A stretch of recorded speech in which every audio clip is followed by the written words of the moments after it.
bayi-bayi lelaki. Sehingga kan orang-orang di Mesir yang bersama dengan Firaun, katanya Firaun ini berbangsa Kipti dan orang-orang yang lain yang berada di Mesir ketika itu juga adalah berbangsa Israel, Bani Israel. Maka timbul kebimbangan di kalangan menteri-menteri dan juga penguasa-penguasa yang bersama dengan Firaun. Habis itu kalau dah kita bunuh semua orang yang daripada bangsa yang lain ni, siapa yang nak buat kerja untuk kita pula? Begitu pula. Kan? So dia tahu bahawa daripada cerita daripada Bani Israel ni bahawa akan lahir seorang budak, seorang lelaki daripada Bani Israel yang akan menumbangkan Firaun, maka diperintahkan supaya setiap bayi yang lahir dibunuh. Allah.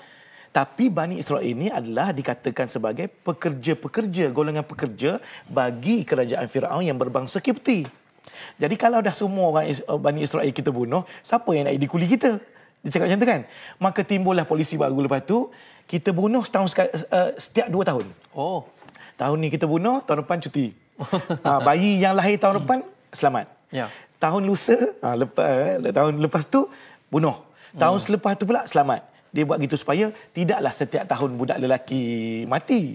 Okey. So ini antara kekejaman yang dibuat oleh Firaun. Dan selepas itu dia membiarkan orang-orang wanita kan. Wanita kenapa? Wanita ni akan membiarkan keturunan dan juga dijadikan sebagai kita panggil pelepas hawa nafsu mereka. So ini kerosakan-kerosakan yang dibuat oleh Firaun yang menjadikan dia tak silap lagi lah kalau kita kata tadi sejahat-jahat manusia lah. Kan? Dia hatta sampai satu peringkat bukan ini saja kerosakannya, malah dia mengaku dia sebagai Tuhan.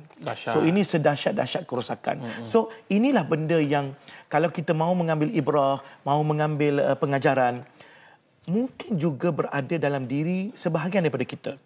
Rasa kita hebat, rasa kita kuat, rasa kita nak takut-takutkan orang, rasa kita nak sailang orang. Ini semua sifat-sifat ataupun kita panggil kriteria-kriteria yang ada pada Firaun yang kalau kita tidak mengawal dalam diri kita, maka kita juga boleh menjadi Firaun kecil yang dalam diri kita. Kan? Dalam keluarga kita contohnya kan, sepatutnya setiap ahli keluarga bersatu. Adik-beradik, anak-anak kita semua bersatu. Maka lahirlah keluarga yang bahagia. Tapi kalau keluarganya buat hak masing-masing, ini perangai. Kadang-kadang bukan diasuh, bukan dididik. Tapi suasana itu melahirkan begitu. Masing-masing sibuk dengan handphone masing-masing. Hatta di meja makan pun ada 10 orang semua sekali. Tapi masing-masing dengan dunia masing-masing. Seorang dengan Facebooknya, seorang dengan Instagramnya, seorang dengan TikToknya. Jadi tidak berlakulah kesatuan. Dan kalau berlaku apa-apa musibah kepada keluarga itu, maka lebihlah kemudaratan itu akan terselah dalam keluarga tersebut. So benda ni yang kita takut dan benda itulah yang mahu diajar mungkin